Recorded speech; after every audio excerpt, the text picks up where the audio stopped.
ఏదైతే ప్రధానమంత్రి నరేంద్ర మోదీ గారు ప్రధానిగా బాధ్యతలు చేపట్టిన తర్వాత అనేక రంగాలలో సంస్కరణలు తీసుకొని వస్తున్నారు.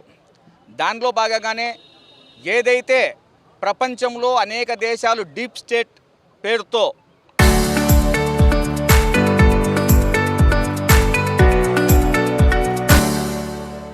ఆ దేశాలు పతనమవుతున్నాయో దానికి కారణాలు ఏంటివి ఏమనేది దాంట్లో భాగంగా ప్రతి దేశంలోకి వివిధ ఎన్జిఓలు ఎంటర్ అయ్యి అక్కడికి ఎంటర్ అయిన తర్వాత ఏదో ఆ దేశపు ప్రజలకు మేమేదో మేలు చేస్తున్నామనే విధంగా ఎన్జిఓస్ను స్టార్ట్ చేసి ప్రభుత్వం ద్వారా అక్కడ ఉన్నటువంటి భూములు ఆక్యుపై అక్కడ ఇప్పించుకొని ప్రభుత్వంతోనే కొద్ది కాలం ఏదో మేము సేవ చేస్తున్నాం అనే విధంగా చేసి తర్వాత ఆ యొక్క ఎన్జిఓను పూర్తిగా క్లోజ్ చేసేసి అక్కడ ఉన్నటువంటి కోట్ల రూపాయలు విలువ చేసే భూములలో ఎటువంటి పర్మిషన్లు లేకుండా వ్యాపార సముదాయాలు నిర్మించేసి మరియు ప్రైవేటు భవనాలు నిర్మించేసేసి వాళ్ళు అమ్ముకొని అదే సొమ్ముతో భారతదేశాన్ని విచ్ఛిన్నం చేయడానికి చాలా ఎన్జిఓలు పనిచేస్తున్నాయి. అటువంటిదే ఇక్కడ కడప నగరంలో ఉన్నటువంటి CSITA. ఇది మామూలుగా మద్రాసు నగరంలో ఈ డైఓసి అనేది ఒక సంస్థ ద్వారా ఇక్కడ ఒక బిషప్ ద్వారా ఇక్కడ నడిపిస్తున్నారు దీన్ని. ఇది కొద్ది కాలము అక్కడ ఉన్న పక్కన వెనకాల భాగం ఉన్నటువంటి ప్రార్థనా మందిరం కావచ్చు, మన పక్కనే ఉన్నటువంటి విద్యా సంస్థ కావచ్చు, ఇది నడుపుతూ చాలా కాలము సేవ చేసినటువంటి ముసుగులో మనందరినీ మభ్యపెట్టి ఉన్నారు కడప నగర ప్రజలను, కడప జిల్లా ప్రజలను. తర్వాత మెల్లగా ఏదైతే బిషప్ నివాసం ఉంటున్నాడో ఆ నివాస గృహాన్ని రిలయన్స్ మార్ట్ అనే సంస్థ అక్కడికి ఉన్నటువంటి వాళ్ళకి ఇచ్చేసి కోట్లాది రూపాయలు ఆర్జించేసినారు. అంటే ఇప్పటికీ కూడా బిషప్ ఉన్నటువంటి స్థలాన్ని ఒక ప్రైవేట్ సముదాయానికి, ఒక కార్పొరేట్ సంస్థకు అప్పంచేసేసి కోట్లాది రూపాయలు సంపాదించి ఉన్నారు. మనం ఇప్పుడు ప్రస్తుతానికి నిలబడి ఉన్నటువంటి స్థలం ఏదైతే ఉందో 1987వ సంవత్సరంలోనే ఇక్కడ ఉన్నటువంటి బిషప్ గారు కావచ్చు, CSITA సంస్థ కావచ్చు, DEO గారికి మార్టిగేజ్ చేసి ఉన్నారు. మేము ఈ 2.5 ఎకరాలను మేము విద్యా సంస్థలకు మేము ఇస్తున్నాము. ఇక్కడ విద్యా సంస్థలు నేర్పించేసి ఏదైతే బీద విద్యార్థులు ఉన్నారో వాళ్ళకు చదువు సంధ్యలు నేర్పించేసి వాళ్ళను అభివృద్ధి పథంలో నడిపిస్తాము, వాళ్ళకు విద్యాబుద్ధులు నేర్పిస్తామని. కానీ నేడు ఏం జరుగుతోంది? ఇక్కడే ఉన్నటువంటి దాదాపు 60 సెంట్ల స్థలాన్ని మళ్ళా ఒక కార్పొరేట్ సంస్థకు, ఒక వ్యాపార సముదాయానికి ఇచ్చేసి ఇక్కడ కూడా నిర్మాణం చేపడుతున్నారు. మేము ఈరోజు భారతీయ జనతా పార్టీ తరఫున ఏదైతే ఈ విధంగా అక్రమాలు అన్యాయాలు జరుగుతూ ఉన్నాయో వీటిని ప్రశ్నించడం కోసం మేము ఇక్కడికి వస్తే ఇక్కడ ఉన్నటువంటి బిషప్ గారు గేట్లు వేసేసి ఎవరూ లోపలికి రాకుండా ఉండాలని చెప్పేసి ప్రయత్నం చేసేసి వెళ్ళిపోయినారు.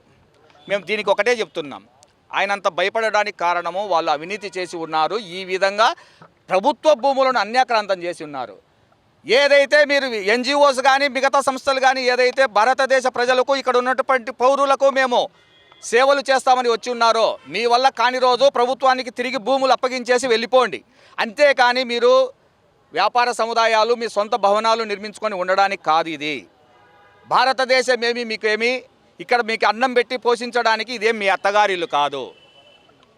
మీరు కేవలం ఇక్కడికి వచ్చింది కేవలం కొంతమందికి సేవ చేయడం కోసము. దీంట్లో కుడా అధికారులు కావచ్చు, కార్పొరేషన్ అధికారులు కావచ్చు, రెవెన్యూ అధికారులు కావచ్చు, DEO విద్యా సంస్థల అధినేతలు కావచ్చు, DEO ఆఫీస్ నుంచి ప్రతి ఒక్కరూ తలాపాపం తిలాపిడికెడు టైపులో ప్రతి ఒక్కరూ వాళ్ళ యొక్క స్వలాభాల కోసము ఈ భూములన్నింటినీ ధారాదత్తం చేస్తున్నారు. దీనిని మేము భారతీయ జనతా పార్టీ దీన్ని ఖండిస్తుంది. భవిష్యత్తులో ఇటువంటి నిర్మాణాలు ఇంకా ముందు జరిగితే దీన్ని ఇప్పటి వరకు స్టాప్ చేయాలి. ఇప్పటి వరకు జరిగినదాన్ని స్టాప్ చేసేసి ఈ సంస్థకి అప్పచెప్పేసి మీరు ఒకవేళ చేయలేని పక్షంలో భారత ప్రభుత్వానికి ఇక్కడ ప్రభుత్వానికి తిరిగి అప్పచెప్పేసి వెళ్ళిపోవాలని కోరుతున్నాము. లేని పక్షంలో మొత్తం హిందూ సంఘాలను అన్నింటినీ పిలిపించేసి ఏదైతే భారతదేశాన్ని మీరు అస్థిరపరచాలనుకుంటున్నారో ఈ విధంగా దీన్ని మీ ఉప్పు ఈ విధంగా సాగకుండా మీ కుయుక్తులు జరగకుండా మేమైతే అడ్డుకుంటామని తెలియజేసుకుంటున్నాను. మీరు అడిగిన క్వశ్చన్లో కొంతమంది రాజకీయ నాయకులు ఉండారని ఇంతకుముందు ఇదే సిఎస్ఐ సంస్థకు సంబంధించినటువంటి కొందరు వ్యక్తులు సంబోధించడం జరిగింది. మళ్ళా మరుసటి రోజే ఇక్కడ ఉన్నటువంటి కొంతమంది అధికారులు లంచం తీసుకొని మాకు పర్మిషన్లు ఇచ్చారు వీళ్ళకు అని చెప్పేసి అడగడం జరిగింది. మేము దీని మీద కూడా కంప్లైంట్ చేయదలిచాం. స్టేట్ ప్రభుత్వానికి, రాష్ట్ర ప్రభుత్వానికి మరియు కేంద్ర ప్రభుత్వానికి ఈ భూములకు సంబంధించి దీనికి సంబంధించిన అంత సమాచారాన్ని మేము చేరవేస్తున్నాము. ముఖ్యంగా మేము ఇక్కడ సుబ్బారెడ్డి అన్న మరి బీజేపీ నాయకులు ఇక్కడికి వచ్చినారు. ఒక పుకారు కలిగిస్తున్నారు. అందరూ మొన్నొచ్చి క్రైస్తవులందరూ ఏదో ధర్నా చేస్తున్నారు, తలా 50,000 ఇస్తే వాళ్ళు చేతులు దులుపుకొని వెళ్ళిపోయినారని ధర్నా పుకారు కలిగిస్తున్నారు.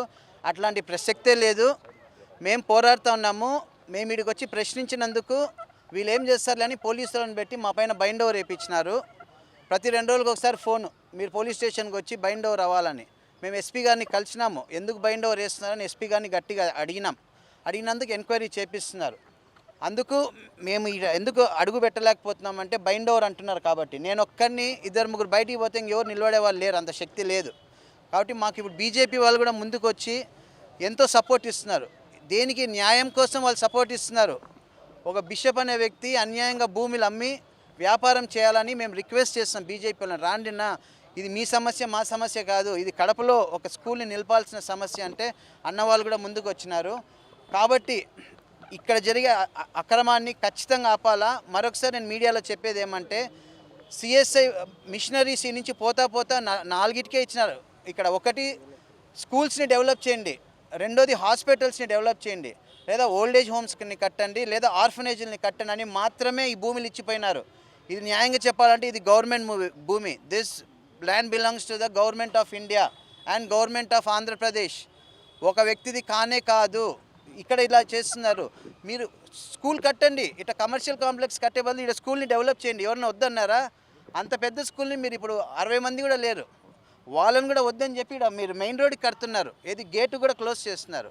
పోలీసు వాళ్ళు మమ్మల్ని బెదిరించినా, మా పైన బైండ్ ఓవర్ పెట్టినా, రౌడీ షీటర్లన్నా మేము భయపడము. ఇలా మాకు బీజేపీ నాయకులు కానీ మిగతా పార్టీ నాయకులు కానీ మాకు అండగా ఉండి మా ఇంట ఉంటారంటే ఎంతవరకైనా మేము మేము దీనికోసం పోరాడతాము.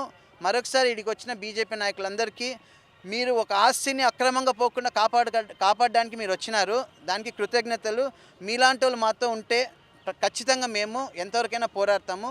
ఏ పోలీసుల బెదిరింపులు కూడా మేము భయపడకుండా పోరాడతామని మేము ప్రెస్ వాళ్ళకి తెలియజేస్తాం.